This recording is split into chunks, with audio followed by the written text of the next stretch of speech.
વાસુદેવેન્દ્ર યોગીન્દ્રમ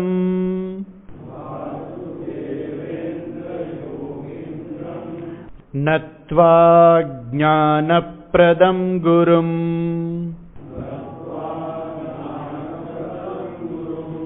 મુમુક્ષૂણાં હિતાર્થાય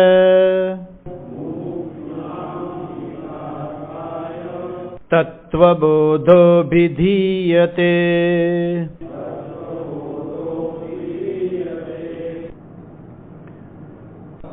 કારણ શરીરમ કિમ અનિર્વાચ્ય અનાદિ અવિદ્યારૂપમ શરીરદ્વયસ્ય કારણમાત્રમ સત્સ્વરૂપ અજ્ઞાનમ નિર્વિકલ્પક રૂપમ યદસ્તિ તત્કારણ શરીરમ.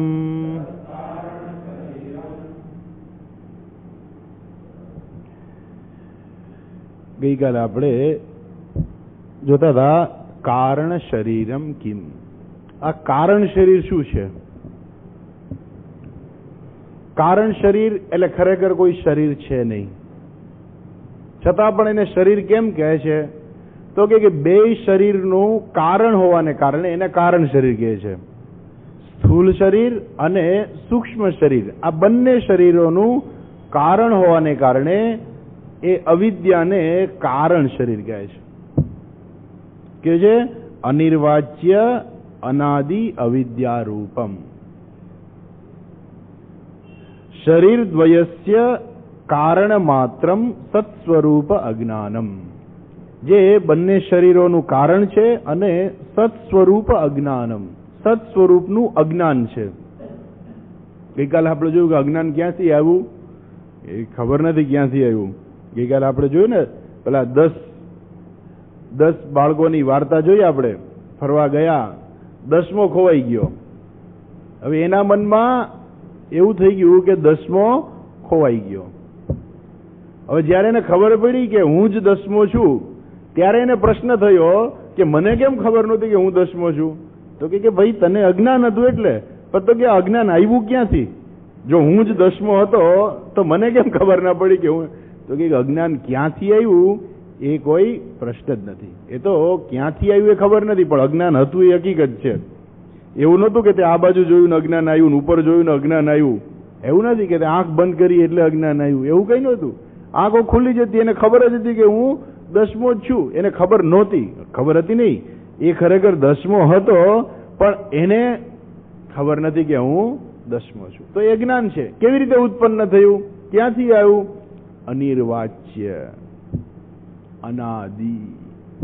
તો ત્યાં તો ખબર છે કે છોકરાઓ ફરવા ગયા હતા ને એ વખતે એને અજ્ઞાન એ સમયે આવ્યું.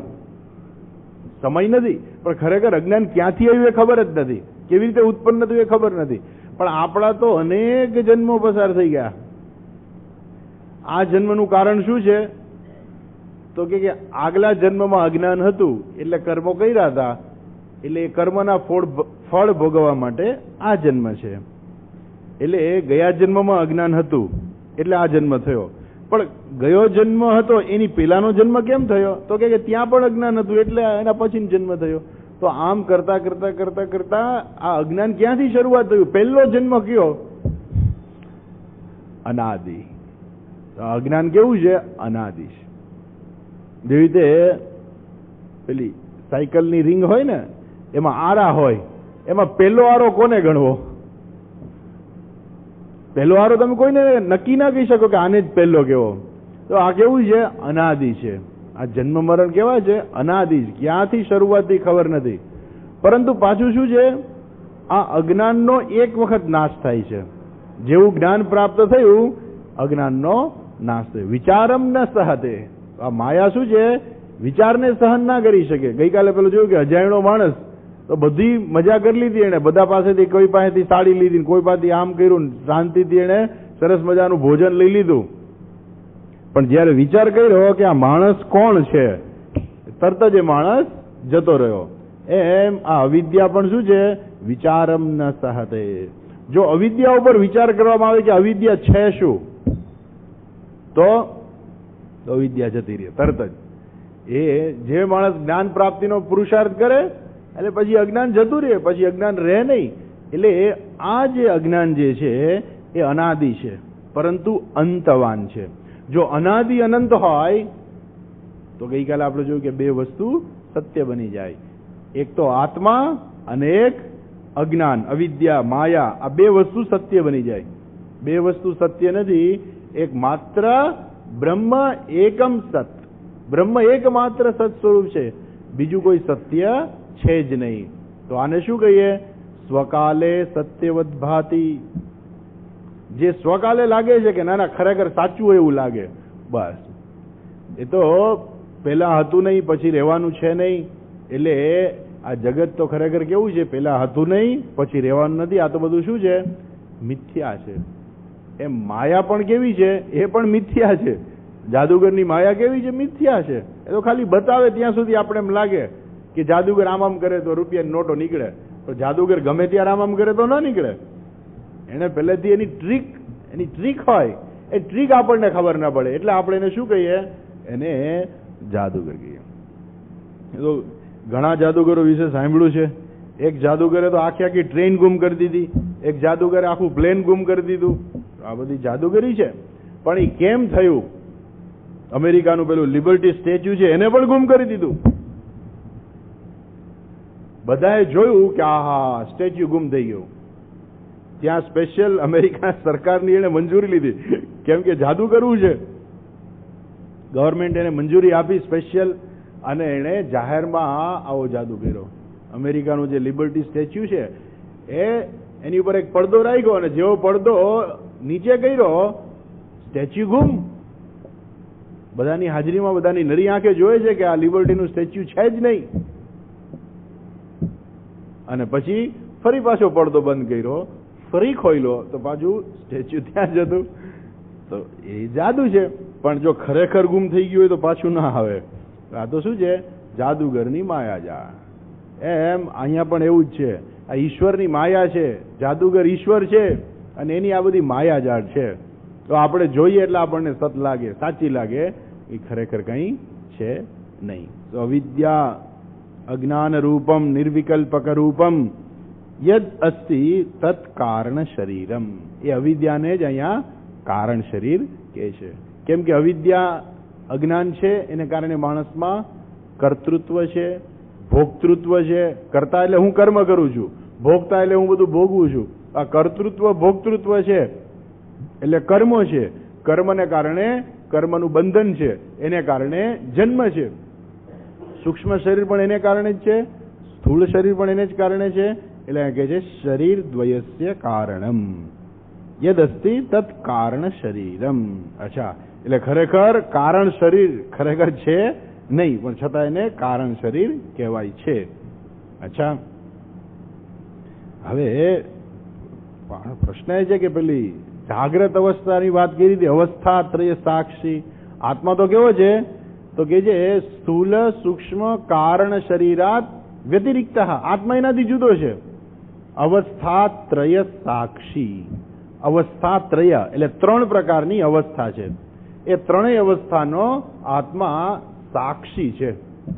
સાક્ષી એટલે જેમાં ઇન્વોલ્વ ના હોય. અવસ્થા ત્રય ત્રણ પ્રકારની અવસ્થા કઈ છે?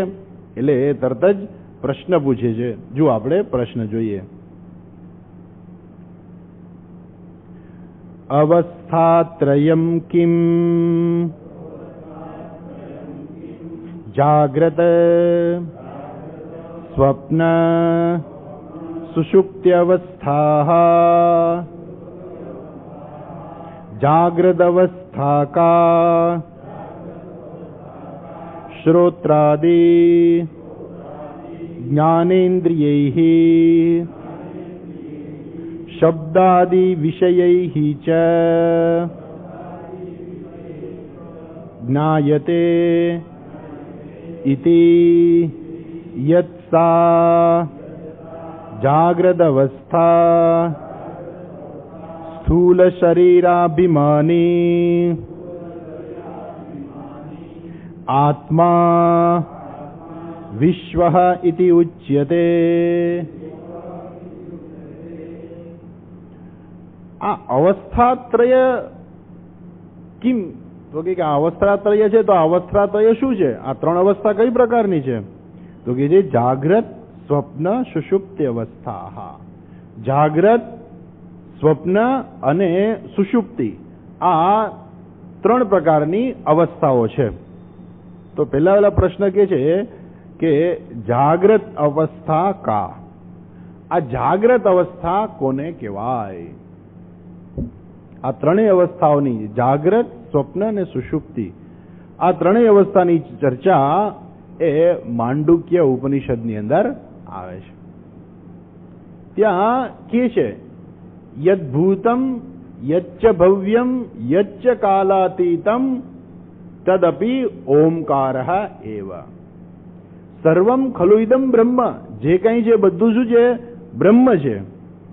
અને આ બ્રહ્મ જે છે એનું નામ શું છે? ઓમકાર. આપણે કહીએ ને કે પેલા ભાઈ હાલ્યા જાય તો કે ભાઈનું નામ શું છે? તો કે છગનભાઈ. એમ આપણે જે બ્રહ્મ કહીએ એ બ્રહ્મનું નામ શું છે? તો કે બ્રહ્મનું નામ છે ઓમકાર. અચ્છા, તો હવે ઓમકાર છે શું? ઓમકાર શું છે એટલે બ્રહ્મ શું છે? તો કે છે આ ઓમકાર શું છે? તો કે છે જે બ્રહ્મ જે છે ને એ જ આત્મા છે. અયમ આત્મા બ્રહ્મા. તો આત્મા છે એ બ્રહ્મ છે અને બ્રહ્મ છે એ ઓમકાર છે. અને એનો અર્થ શું થયો કે આત્મા પણ શું થઈ ગયો? ઓમકાર. બરાબર છે. હવે એ કહે છે કે આ આત્મા કેવો છે? અયમ આત્મા ચતુષ્પાદ. આ આત્માના ચાર પાદ છે. ચાર પાદ એટલે ચાર પગ છે. આત્મા ગાય જેવો છે, ભેંસ જેવો છે, કેમ કે ચાર પગ વાળો કીધો તો કેવો છે? ચતુષ્પાદ. અયમ આત્મા ચતુષ્પાદ. આ આત્મા ચતુષ્પાદ છે. તો એમાં ચતુષ્પાદ વિશે કે છે કે ત્યાં આ અવસ્થાની ચર્ચા છે. ચતુષ્પાદ એટલે શું? તો કે છે જાગ્રત અવસ્થા, સ્વપ્ન અવસ્થા, સુષુપ્તિ અવસ્થા અને ત્યાં ચોથી અવસ્થાની ચર્ચા કરે છે, તુરીય અવસ્થા. હવે ખરેખર જોઈએ તો આ જે ત્રણ અવસ્થા છે અને એમાં ચોથી અવસ્થા છે તુરીય અવસ્થા. ખરેખર તુરીય નામની કોઈ અવસ્થા છે જ નહીં. જેમ આપણે જોયું ને કે કારણ શરીર નામનું કોઈ ખરેખર શરીર છે જ નહીં, પરંતુ બે શરીરનું કારણ હોવાને કારણે એને કારણ શરીર કહેવામાં આવે છે. એવી રીતે ચોથી અવસ્થા જે છે એને કહે છે તુરીય અવસ્થા. ત્યાં ચર્ચા છે કે ખરેખર તુરીય નામની કોઈ અવસ્થા છે જ નહીં. પણ આપણે એમ કહીએ દાખલા તરીકે કે જ્યારે માટીમાંથી આપણે ત્રણ વસ્તુ બનાવીએ, એક બનાવીએ ઘડો, બીજું બનાવીએ કોળિયું અને ત્રીજું બનાવીએ તાવડી. અને પછી આપણે કહીએ કે એના ચાર વિભાગ છે. શું ચાર વિભાગ છે? અહીંયા ચાર વસ્તુ છે. કઈ ચાર વસ્તુ છે? તો એક તાવડી છે, એક કોળિયું છે, એક ઘડો છે અને માટી છે. તો હવે માટી ક્યાં છે? તો કે માટી કઈ એક વસ્તુ નથી. માટી તો શેમાં છે? ત્રણેયમાં વ્યાપ્ત છે. ઘડામાં પણ માટી છે, કોળિયામાં પણ માટી છે અને તાવડીમાં પણ માટી છે. એવી જ રીતે તુરીય જે અવસ્થા છે એ ખરેખર કોઈ અવસ્થા છે જ નહીં. કેમ કે જાગ્રત, સ્વપ્ન અને સુષુપ્તિ એ ત્રણેય અવસ્થાથી બીજી કોઈ જુદી તુરીય અવસ્થા છે નહીં. એટલે ઘણા લોકો એમ કે એ તો તુરીય અવસ્થામાં છે. મહાત્મા ક્યાં છે? તો કે બસ એ તો તુરીય અવસ્થામાં રહે છે. એટલે તુરીય અવસ્થા એટલે બસ આમ જરાક આમ કે તુરીય અવસ્થા એટલે આપણે એમ માનીએ કે કઈક જુદા પ્રકારની કોઈ અવસ્થા હશે કે જાગ્રતમાં ના હોય, સ્વપ્નમાં ન હોય, સુષુપ્ત ન હોય, સમાધિમાં કંઈક બેઠા હોય અને બસ તુરીય અવસ્થા એને કહે. એ પણ બરાબર નથી. તુરીય અવસ્થા એટલે ખરેખર એ ત્રણેય અવસ્થા જેની અંદર રહેલી છે ને એને તુરીય અવસ્થા કહેવાય. જેમ માટીમાં જ ગળો છે, માટીમાં જ તાવડી છે, માટીમાં જ કોળિયું છે, એ જ પ્રકારે તુરીય અવસ્થા એટલે શું? જેની અંદર ત્રણેય અવસ્થા રહેલી છે. તો માટી કોળિયું તો જુદું જુદું છે, પણ અહીંયા તો એક જ તુરીય અવસ્થાની અંદર જ આ બધી અવસ્થાનો સમાવેશ થઈ ગયો છે. ખરેખર કોઈ જુદી અવસ્થા નથી. એ ત્રણેય અવસ્થા જેની અંદર રહેલી છે એ તુરીય અવસ્થા. અથવા તો આપણે એમ કહીએ કે જે વ્યક્તિ જ્ઞાની છે, જે જાણે છે કે હું આ ત્રણેય અવસ્થાનો સાક્ષી છું, એ જ્ઞાનીની જે અવસ્થા છે એને કહેવાય તુરીય અવસ્થા. તુરીય અવસ્થા એટલે કોઈ જુદી અવસ્થા નહીં, પણ જ્ઞાનીની જે અવસ્થા જે છે એને કહેવાય તુરીય અવસ્થા. હવે અહીંયા શું કહે છે? અહીંયા કહે છે આ જાગ્રત અવસ્થા શું છે?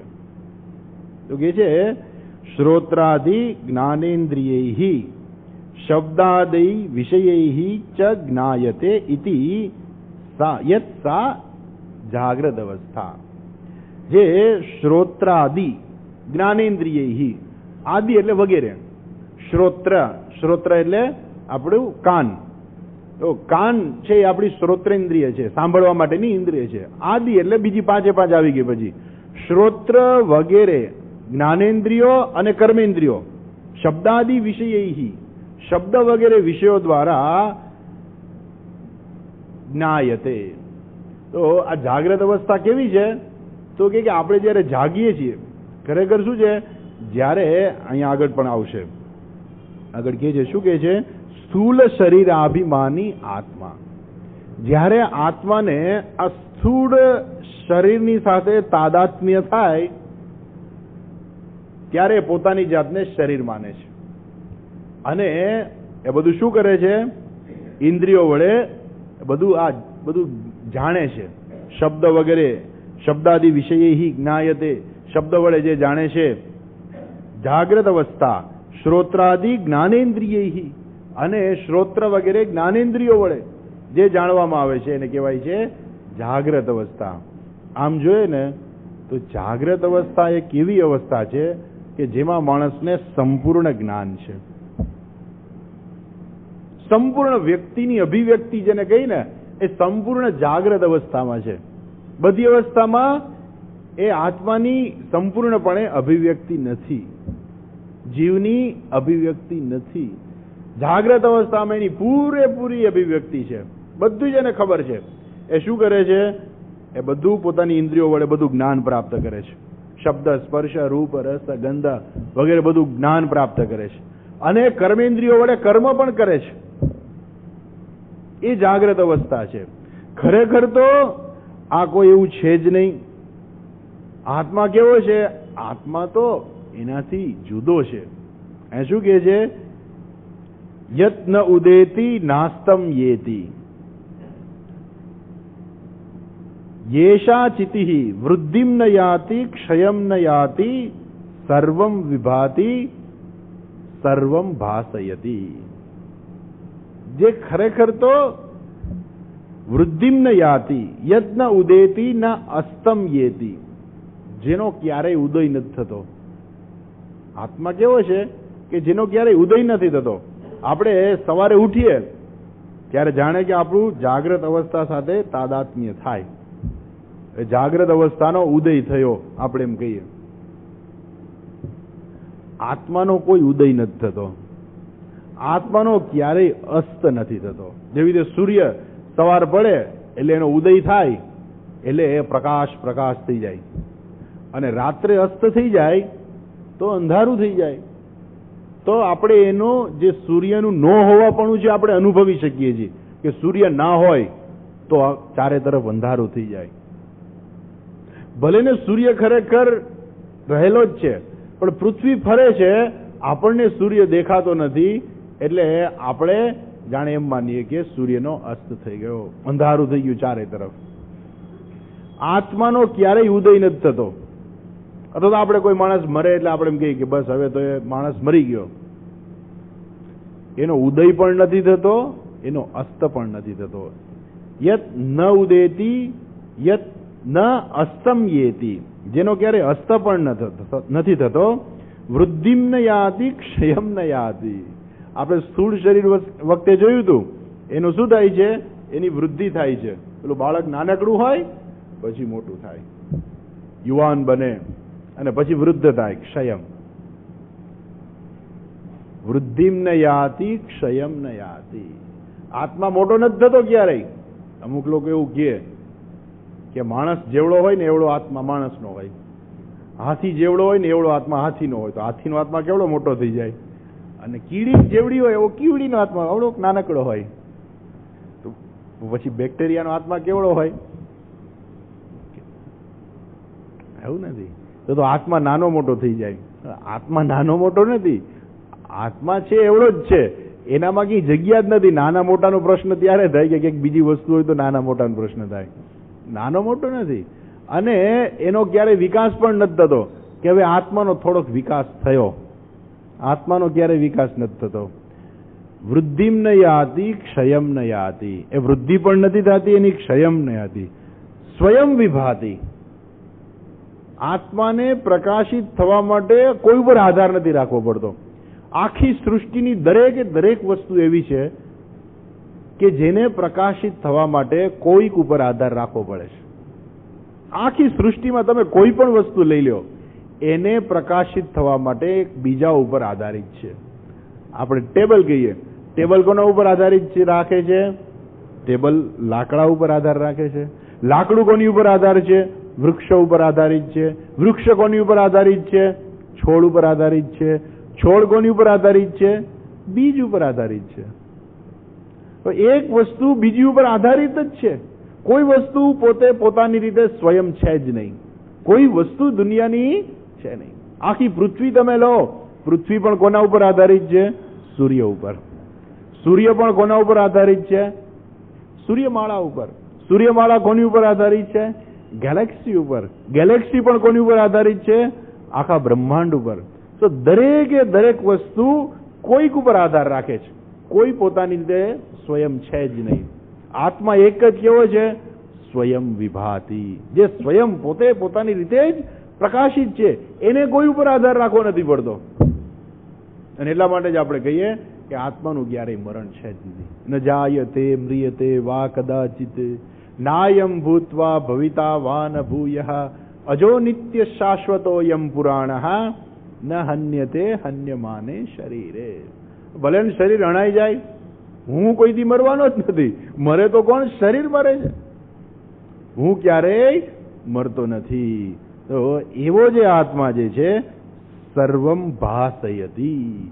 આશ્ચર્યની વાત એ છે કે આત્મા પછી એવું નથી કે ભલે ને આખી સૃષ્ટિ છે ને એ નાશ થઈ જાય છે, પણ આત્મા એનાથી જુદો છે.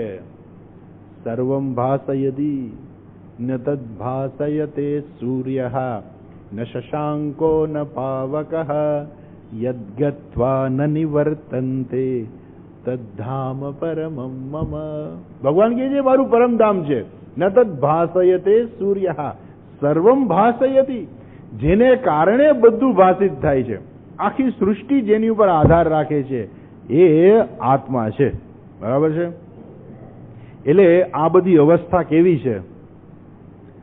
આ ત્રણેય અવસ્થા એવી છે કે અવસ્થામાં માણસ દાખલ થાય છે અને એક અવસ્થામાંથી બીજી અવસ્થામાં જાય છે. જેવી રીતે આપણે એમ કહીએ કે બાલ્યાવસ્થા હોય એમાંથી કુમાર અવસ્થા, કુમાર અવસ્થામાંથી યૌવન અવસ્થા અને યૌવનમાંથી વૃદ્ધાવસ્થા. પણ અમુક લોકો એ યૌવનમાં જ રહીએ. પોતાની જાતે એવું ન કે અમે વૃદ્ધ થયા છીએ, હંમેશા યુવાન જ કહે. સ્વામીજી એક વખત અમેરિકા ગયા તો એક 86-87 વર્ષના એક ભાઈ હતા. એને એ સ્વામીજીને મળ્યા. પછી એને ઓળખાણ કરાવી કે look at this Swamiji, she is my girlfriend. 87 વર્ષે એ શું કે છે? She is my girlfriend. આ મારી ગર્લફ્રેન્ડ છે. કેમ? અમેરિકામાં તો બધી રીતે હોય, પણ હવે એને એમ ન કે C is my all lady, એવું તો ના કહી શકે. તો એ શું કે છે? She is my girlfriend. 85 વર્ષે પણ એ શું શબ્દ વાપરે છે? એ ગર્લફ્રેન્ડ. એ એવું જ માને છે કે આ અવસ્થા એક જ રહે છે હંમેશા. આ અવસ્થા આ તો બદલતી રહે છે. અને એ હંમેશા એવું માને કે અમે તો યુવાન જ છીએ. યુવાન નથી રહેવાના, વૃદ્ધ થઈ જવાનું છે. એક અવસ્થા આવી એટલે એક અવસ્થા આવી તો એ જવાની છે, એટલે આ યાતાયાત કહેવાય. આપણે અહીંયા ગુજરાતમાં શબ્દ નથી વાપરતો, પણ તમે હિન્દી ભાષી ક્ષેત્રમાં જાઓ ત્યારે એને યાતાયાત કહે. યાતાયાત એટલે આવવાવાળા ને જવાવાળા. તો બસ શું કરે? આવે ને જાય, બસ આવે ને જાય, યાતાયાત. એમ આ બધી અવસ્થાઓ કેવી છે? યાતાયાત વાળી છે. એ જાય ને પાછી આવે, જાય ને પાછી આવે. યાતી જાય છે, આયતી પાછી આવે છે, બીજી અવસ્થા આવે છે. જો એક અવસ્થાને પ્રાપ્ત થાય તો બીજી અવસ્થામાં જાય. જો આત્મા ખરેખર કોઈ અવસ્થાને પ્રાપ્ત થતો હોય, આપણે એમ કે આત્માની જાગ્રત અવસ્થા છે, તો પછી આત્માની બીજી અવસ્થા પણ થાય. પણ આત્મા કેવો છે? અવસ્થાત્રય સાક્ષી, ત્રણેય અવસ્થાનો સાક્ષી છે. અને એટલા માટે અહીંયા કહે છે કે આ જે જાગ્રત અવસ્થા છે એ આત્મા ખરેખર એનાથી જુદો છે. એ ત્રણેય અવસ્થાથી આત્મા જુદો છે, એટલે તુરીય અવસ્થા એને કીધી. ખરેખર આ તુરીય નામની કોઈ અવસ્થા નથી, પણ એનાથી જુદું બતાવવા માટે એવું કહે છે કે તુરીય અવસ્થા. અહીંયા શું કહે છે? જાગ્રત અવસ્થા સ્થૂલ શરીરાભિમાની આત્મા વિશ્વ ઇતિ ઉચ્યતે. એ અંદર એની ત્રણેય શરીરોની અભિવ્યક્તિ છે. સ્થૂળ શરીરની અભિવ્યક્તિ છે, સૂક્ષ્મ શરીરની અભિવ્યક્તિ છે, અને કારણ શરીરની પણ અભિવ્યક્તિ છે. એટલા માટે સંપૂર્ણ અભિવ્યક્તિ હોવાને કારણે વિશ્વ ઇતિ ઉચ્યતે. ત્યારે એને વિશ્વ, જાગ્રત અવસ્થાને શું કહે છે? વિશ્વ. પણ ત્યારે શું છે? એને સ્થૂળ શરીરની સાથે અભિમાન થાય છે. સ્થૂળ શરીરની સાથે અભિમાન થવું એટલે કરતા ભોગતા. સ્થૂળ શરીરની સાથે અભિમાન થાય ત્યારે શું કહે? હું કરતા છું, હું આ કર્મ કરું છું. અને જ્યાં કરતા પણ હું આવ્યું એટલે તરત જ કર્મ આવ્યા. કર્મ આવ્યા એટલે પાપ અને પુણ્ય પણ સાથે આવે. આ જાગ્રત અવસ્થા કેવી છે? એ માણસને પાપ અને પુણ્ય કરાવે છે. માણસ ધારે તો પુણ્ય પણ કરી શકે, ધારે તો પાપ પણ કરી શકે, પણ ક્યારે? જ્યારે એને સ્થૂલ શરીરની સાથે તાદાત્મ્ય થાય ત્યારે સ્થૂલ શરીર અભિમાની. સૂક્ષ્મ શરીર તો અંદર આવી જ જાય, કારણ શરીર તો અજ્ઞાન છે જ, એટલે સ્થૂળ શરીર સાથે એને તાદાત્મ્ય થાય છે. અને ત્યારે જે કર્મ કરી શકે, અને જાગ્રત અવસ્થામાં કરેલા કર્મોના જ ફળ મળે છે. સ્વપ્નમાં તમે કોઈ કર્મ કરો તો એનું ફળ મળતું નથી. સ્વપ્નની અંદર કદાચ તમે યજ્ઞ કરો તો પુણ્ય પણ નથી મળતું. સ્વપ્નની અંદર તમે કોઈને માર્યા હોય તો એનું પાપ પણ નથી લાગતું. પણ જાગ્રતમાં, જાગ્રત એક અવસ્થા જ છે, પણ જાગ્રત અવસ્થામાં જો તમે કર્મ કર્યું હોય તો ત્યાં શું છે? ત્યાં પેલો કરતા રહેલો છે, હું કરતા. તો એ કરતાને જ હંમેશા કર્મ ચોટે. એ કર્મ એટલે પાપ અને પુણ્ય. એ પાપ અને પુણ્ય કરતાને જ ચોટે. એટલે જાગ્રત અવસ્થામાં કરેલા જે કર્મો છે એ કર્મો બધા ભોગવવા પડે. આગળ કહે છે આ જાગ્રત અવસ્થા છે, તો પછી આ સ્વપ્ન અવસ્થા એટલે શું?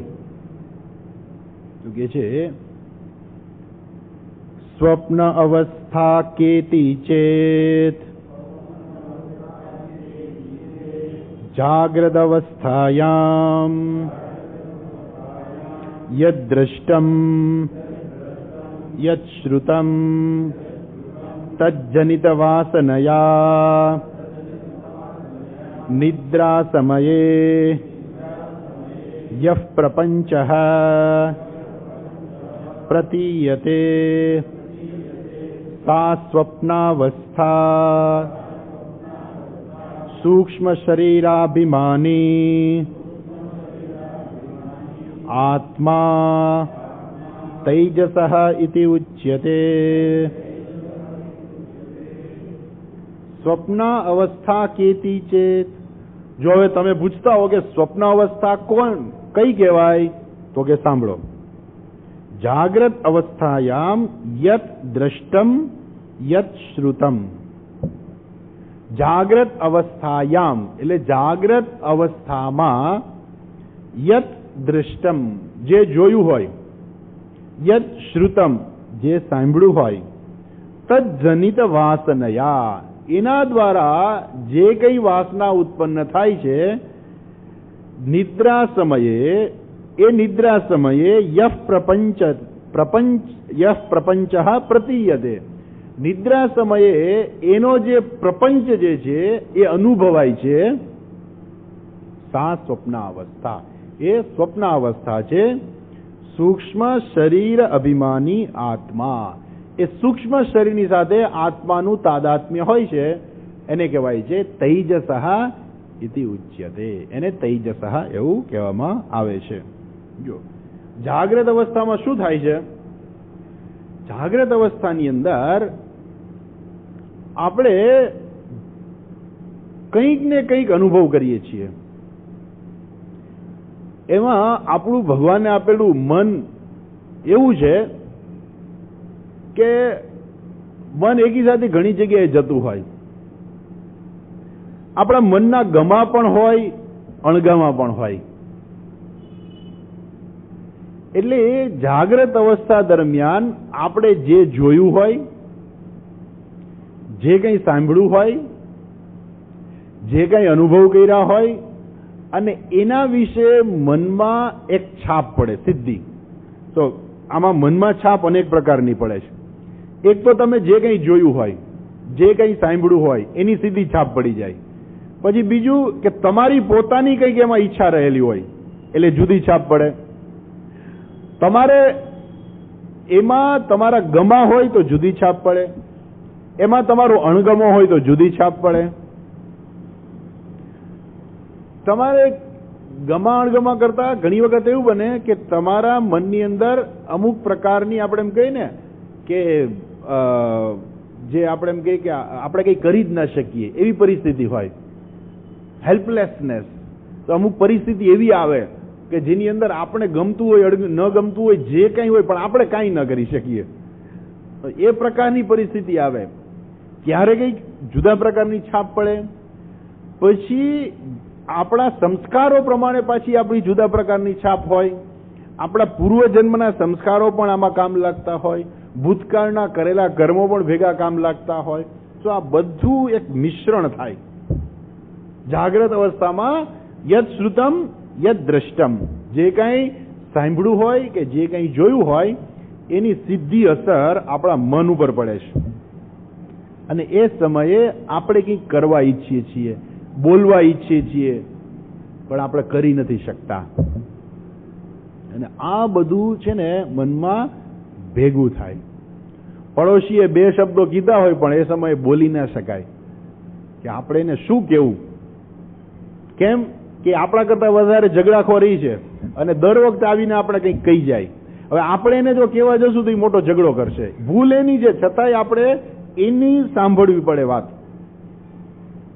હવે આપણા મનમાં એને કહેવા માટે કેટલાય શબ્દો છે પણ એ આપણે કહી નથી શકતા. ઘણી વસ્તુ આપણને ગમતી હોય કે ના આ વસ્તુ મને ગમે છે પણ આપણે એ લઈ નથી શકતા. પેલું બાળક હોય ને એ મેળામાં જાય એટલે રમકડા લેવા હોય પણ પપ્પા એને કહે કે તારે આટલા રૂપિયા જ વાપરવાના છે, તારી આટલી મર્યાદા છે, તારે 100 રૂપિયા સુધીનું રમકડું લેવાનું છે. આ તો અત્યારે મને ખબર નથી, અમારા વખતે 5 રૂપિયા માંડ હતા, અત્યારે કદાચ 100 રૂપિયા થઈ ગયા છે. એટલે પપ્પા એને એમ કે આ તારે 100 રૂપિયાનું રમકડું લેવાનું છે, તારે જે લેવું હોય તે તું લઈ લે. પણ એને 500 રૂપિયા વાળી જ બસ ગમે છે. એને નથી, એને બસ લેવી ગમે છે પણ એની લિમિટ કેટલી છે? 100 રૂપિયાની છે. બસ જોઈ રાખે છે કે મારે આવી બસ લેવી છે, પપ્પા મારે આવી બસ લેવી છે. પપ્પા કે લેવાય જ નહીં, 100 રૂપિયાની તને લિમિટ આપી છે, આ 500 રૂપિયાની છે, આપણે ન લેવાય, આપણને પોસાતું નથી. એને બદલે તું આ બીજી બસ લઈ લે. તો કે ના મારે પેલી જ લેવી છે. તો એ ઈચ્છા, માણસની મનમાં રહેલી ઈચ્છાઓ છે, એ ઈચ્છાની છાપ મનમાં પડી ગઈ. આવી અનેક પ્રકારની જે છાપો છે, આપણે હાલતા ચાલતા કોઈ માણસ આવી આપણી સાથે ભટકાય, આપણે ગયેલા ભાઈ તને દેખાતું નથી, આ સાયકલ લઈને સીધે સીધો હું હાઈલો જાઉં છું તોય મારી યાર તું ભટકાય છે, છાપ પડી ગઈ મનમાં. તમે પિક્ચર જોવા ગયા અથવા તો નાટકમાં ગયા, નાટકની અંદર એક નર્તકી છે, એ નાચ કરે છે, ડાન્સ કરે છે, થોડી વાર પછી ત્યાંથી એક હાથી પસાર થયો, તો એ નર્તકીની પણ છાપ પડી ગઈ, અને ત્યાંથી હાથી પસાર થયો, હાથીની પણ છાપ પડી ગઈ. સ્વપ્નની અંદર તમે લાલ હાથીને ડાન્સ કરતો જોશો. સ્વપ્નની અંદર શું દેખાય? લાલ હાથી તમને ડાન્સ કરતો દેખાય. તો જે શક્ય નથી ક્યારેય. પણ જો એમાં તમારી પોતાની કોઈ ઈચ્છા નથી, એવું નથી કે તમે ઈચ્છા કંઈક વ્યક્ત કરી હતી, એ મનની અંદર રહેલી કોઈક પ્રકારની વાસના જે છે એ જાગૃત થઈ જાય, અને એ ત્યાં એ સ્વપ્ન જગતની રચના થાય.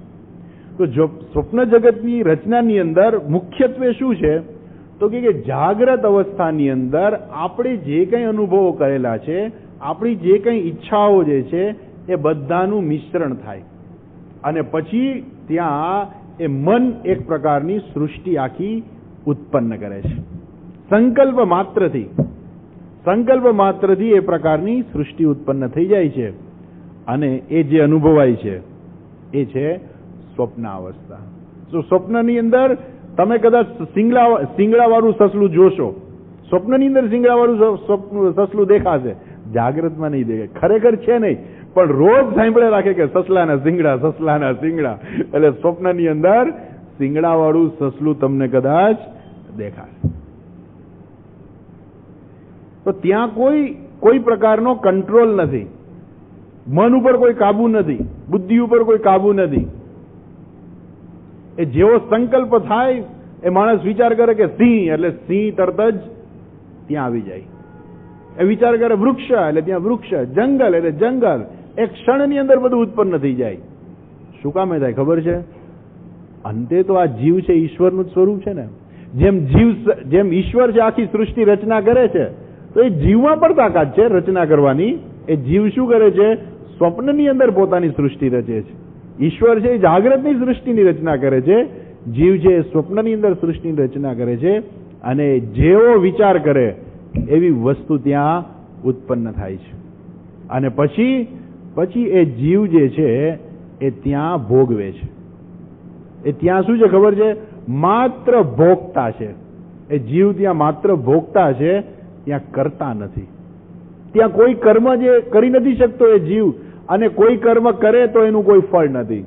સ્વપ્નની અંદર કોઈ માણસ નહીં કદાચ 10,000 રૂપિયા માંગતો હોય તો આપી દે, કે કારણ કે રોજ માંગવા આવતો હતો, સ્વપ્નની અંદર એને આપી દીધા કે તારે 10,000 રૂપિયા દઈ દીધા. એનું કોઈ ફળ નથી કે આ ખરેખર દઈ દીધા. બીજે દિવસે પેલો માણસ આવે તો કે લે, કાલે તો સ્વપ્નમાં તને 10,000 રૂપિયા દઈ દીધા. એ કઈ કામ લાગે નહીં. સ્વપ્નની અંદર યજ્ઞ કરે તો કામ ન લાગે, સ્વપ્નની અંદર કઈ પાપ થઈ જાય તો પણ એનું કોઈ ફળ છે નહીં. પણ એ જે સ્વપ્ન જે છે એ માણસ પોતાની સ્મૃતિના આધારે, પોતાના સંસ્કારના આધારે એ બનાવે છે. સ્મૃતિ એટલે આપણી યાદ શક્તિ. ભગવાને આપણને યાદ શક્તિ આપેલી છે. યાદ શક્તિ બે પ્રકારની છે. એક યાદ શક્તિ છે ઓટોમેટિક, એટલે તમે પ્રયત્ન ના કરો તોય તમને યાદ રહી જાય. જેવી રીતે હું તમને પૂછું કે આજ બપોરે તમે શું ખાધું હતું, તો તમને બધાને યાદ હશે શું ખાધું હતું. તમે યાદ રાખવાનો પ્રયત્ન નથી કર્યો જમીને કે આજે રીંગણાનું શાક ખાધું, રોટલી ખાધી, અથાણું ખાધું, છાશ ખાધું, પાપડ, પછી યાદ કરો રીંગણા ખાધા, બટાકા ખાધા, છાશ ખાધી. તમે યાદ નથી કરવાના, છતાંય તમારી મેમરીમાં રહી જાય છે. અને ઈશ્વરની કૃપા છે કે આવી જે ઓટોમેટિક મેમરી છે ને એ ધીમે ધીમે ધીમે ડિલીટ થઈ જાય છે, ધીમે ધીમે એનો નાશ થઈ જાય છે. તો ભગવાને આપણને એક મગજ આપ્યું છે, એક જેને આપણે કહીએ કોમ્પ્યુટરની ભાષામાં એક ફ્લોપી આપી છે. તો એની લિમિટ છે, કંઈક લિમિટ હોય ને દરેક વસ્તુની, એમ આપણી જે મેમરી પાવર જે છે એની એક કંઈક લિમિટ છે. જો ભગવાને આવું ના આપ્યું હોત તો તમને શું થાત? તમને બધું એટલું જ યાદ રહે, કાલે શું ખાધું હતું, રાત્રે શું ખાધું હતું, પરમ દિવસે શું ખાધું હતું, 5 વર્ષ પહેલા શું ખાધું હતું, 10 વર્ષ, એ બધું તમને ખાલી ખાવાનું જ યાદ રહ્યું હોત. તો થેન્ક યુ ગોડ. તો ભગવાને આપણને મેમરી એવી આપી છે કે ઓટોમેટિક મેમરી જે છે એ ધીમે ધીમે ધીમે ધીમે પાછી ભૂસાઈ પણ જાય, એટલે જગ્યા ખાલી થઈ જાય, વળી પાછી ત્યાં બીજી મેમરી આવે. અને બીજી છે પ્રયત્નપૂર્વકની મેમરી, કે જેમાં તમે પ્રયત્ન કરો. કે ગીતાનો શ્લોક તમારે યાદ રાખવો હોય તો તમે પ્રયત્ન કરો કે આ ધર્મ ક્ષેત્રે કુરુક્ષેત્રે સમવેતાયુયુત્સવઃ મામકાઃ પાંડવાશ્ચૈવ કિમ કુર્વત સંજય. તમે વિચાર કરો કે આ શ્લોક બરાબર પાકો કરવો છે, બીજે દિવસે પાછો ભૂલાઈ ગયો હોય. આ શ્લોક તમે 5 વાર નહીં 10 વાર વાંચ્યો હોય, પણ બીજે દિવસે તમે યાદ કરો ભૂલાઈ જાય. પાણીની મહારાજના સંસ્કૃતના સૂત્રો ગઈકાલે યાદ કર્યો 10 વખત લખ્યું હોય, પણ બીજે દિવસે પાછા ભૂલાઈ જાય. તો એટલે શું કરવું પડે? એને પ્રયત્નપૂર્વક યાદ રાખવા પડે, એને પ્રયત્ન કરવો પડે. બીજી મેમરી કેવી છે? ઓટોમેટિક મેમરી છે. તમે પ્રયત્ન ન કરો તો યાદ રહી જાય. અને આ મેમરી કેવી છે? પ્રયત્નપૂર્વક. અને જો તમે પ્રયત્ન કરો તો એ પ્રયત્નપૂર્વક તમને યાદ પણ રહે. તો આ મેમરી, આ સ્મૃતિ, એટલે આપણી સ્મૃતિની અંદર આ બધું ભર્યું હોય. તો જ્યારે આપણને જાગ્રત સમય દરમિયાન જે કંઈ અનુભવ થાય છે, આપણે જે જોઈએ છીએ કે સાંભળીએ છીએ, એની સાથે આપણી સ્મૃતિ પણ પાછી મિશ્રણ થાય. એવું નથી કે માત્ર આ જોયું તો એવું જ સ્વપ્ન આજે આવશે. ના, 10 વર્ષ પહેલા કઈ ઘટના બનેલી હોય, અચાનક તમને સ્વપ્નની અંદર એ ઘટના કંઈક જુદા પ્રકારે અનુભવાય, કંઈક તમે એનો રિસ્પોન્સ જુદી રીતે આપો. ક્યારેક તો બાળપણની અંદર કંઈક અધૂરી ઈચ્છાઓ રહી ગઈ હોય, તો એ પણ મોટા થયા પછી એના સ્વપ્ન આવતા હોય. માણસને આવે, અધૂરી ઈચ્છા રહી ગઈ હોય તો એના સ્વપ્ન આવે. અને સ્વપ્નની અંદર કેવી રીતે અભિવ્યક્તિ થશે એના સંસ્કાર ઉપર છે પાછી. એને કેવા સંસ્કાર છે એ પ્રકારે એની અભિવ્યક્તિ પણ એવી થશે. એટલે આ સ્વપ્ન અવસ્થા એવી છે કે જ્યાં માણસ માત્ર ને માત્ર ભોગતા છે, ત્યાં કરતા નથી. એટલે એ કર્મનું કોઈ ફળ પણ ત્યાં નથી. ભલે ને માણસ ત્યાં અંદર કંઈ કરતો હોય, પણ એ ખરેખર કર્મનું કરતો નથી. એ ત્યાં માત્ર ભોગતા છે. અને એ ભોગતા હોવાને કારણે ત્યાં પણ સુખ દુઃખ રહેલા છે. ભોગતા છે એટલે સુખ દુઃખ છે. એટલે ઘણી વખત માણસ ઊંઘમાં રડતો પણ હોય. સ્વપ્નની અંદર કંઈક એવું ખરાબ સ્વપ્ન આપ્યું હોય કે એમાં માણસ રડવા માંડે. અને ક્યારેક હસતો પણ હોય. તો ઘરવાળી કે શું થયું તમને, કેમ દાંત કાઢો છો? હલાવીને પૂછે કે શું થયું, કેમ દાંત કાઢો છો? અરે ગાંડી, કેવું સરસ મજાનું સ્વપ્ન આવતું હતું, હું તને પ્લેનમાં લઈ જતો હતો. અરે રે, મેં તમને ખોટા જગાડી દીધા. કે તમે મને કોઈ દી બસમાં નથી લઈ જતા, પ્લેનની ક્યાં વાત આવી આમાં? એમ ક્યારેક માણસને દુઃખજનક સ્વપ્ન આવતું હોય. જંગલની અંદર ભૂખો તરસો અને ફરતો હોય, અને પાછળ સિંહ પડ્યો હોય, દોડા દોડી થતી હોય, એમાં એ રડતો હોય કે અરે રે, હું ક્યાં આવી ગયો, અહીંયા કોઈ છે નહીં મને બચાવવા વાળું. એને જાગી જાય ત્યારે હાસ થાય. જાગી જાય પછી એ સ્વપ્ન ગયું. ત્યાં સ્વપ્નની અંદર પાછું બધું જે છે કેવું લાગે? સ્વપ્નની અંદર બધું સત્ય લાગે. હા, ભલે માણસ ખાઈ પીને સૂતો હોય, પણ સ્વપ્નમાં પોતાની જાતને ભૂખો ને તરસો માણે. જનક રાજાની વાત આપણે કહી હતી ને કે જનક રાજાને સ્વપ્ન આવ્યું, પોતે જમીને વામકુક્ષી કરવા સૂતા, એમાં એને સ્વપ્ન આવી ગયું. સ્વપ્નની અંદર એ પોતાની જાતને ભૂખા ને તરસા જોવે છે. ત્યારે એ કહે છે કે આ સત્ય, કારણ કે એને ભૂખા ને તરસા એને અનુભવ કર્યો. એને ભૂખ લાગી હતી, એને તરસ લાગી હતી, અને એમને ફરતા હતા. અને જયારે જાગી ગયા તેને ખબર પડી કે હું તો ખાઈને સૂતો છું. તો એને એમ થયું કે કયું સાચું? ત્યાં પણ અનુભવ થતો હતો ભૂખનો, અહીંયા ખાધા પછી તૃપ્તિનો પણ અનુભવ થાય છે. તો બેમાંથી સાચું શું? તો કે બેય સાચા અને બેય ખોટા. જ્યારે સ્વપ્નની અંદર માણસને ભૂખ લાગે છે તો એ ભૂખ સાચી છે. એ સ્વપ્નના અન્ન વડે જ એ તૃપ્ત થાય. મનમાં લાડવા ખાવાની ઈચ્છા રહી ગઈ, સ્વપ્નની અંદર એ લાડવા આવશે અને એ લાડવા ખાશે ત્યારે એને તૃપ્તિ થશે કે હાસ મેં લાડવા ખાધા. એ સ્વપ્નનો લાડવો સ્વપ્નમાં જ કામ લાગે, જાગ્રતમાં કંઈ કામ ન લાગે. અને જાગ્રતનો લાડવો સ્વપ્નમાં કંઈ કામ ન લાગે. એટલે એ સ્વપ્ન અવસ્થા છે, જ્યારે માણસ અનુભવ કરતો હોય ને ત્યારે એને એમ લાગે કે આ જ સત્ય છે. એટલે શું કે છે અહીંયા? કેમ? એ સમય શું છે? ત્યાં સ્થૂળ શરીર છે નહીં, અને એ સમય શું છે? માત્ર ને માત્ર સૂક્ષ્મ શરીર સાથેનું તાદાત્મ્ય છે. એટલે એ સૂક્ષ્મ શરીરાભિમાની આત્મા, અને એટલા માટે એને શું કહે છે? તૈજસઃ ઇતિ ઉચ્યતે. એને તૈજસઃ, કેમ કે માત્ર ત્યાં તેજ પુંજ સ્વરૂપે જે છે, ખરેખર એ સ્થૂળ શરીર છે નહીં ત્યાં, એટલે એની અભિવ્યક્તિ એક માત્ર તૈજસ તરીકે જ છે. એટલે એને કહે છે તૈજસઃ ઇતિ ઉચ્યતે. અચ્છા, આ બે અવસ્થા તો બરાબર થઈ, જાગ્રત જોઈ લીધી, સ્વપ્ન અવસ્થા જોઈ લીધી, પણ આ સુષુપ્તિ શું છે કે જે આ સુષુપ્તિ અવસ્થા શું છે એની ચર્ચા આપણે કાલે કરીશું.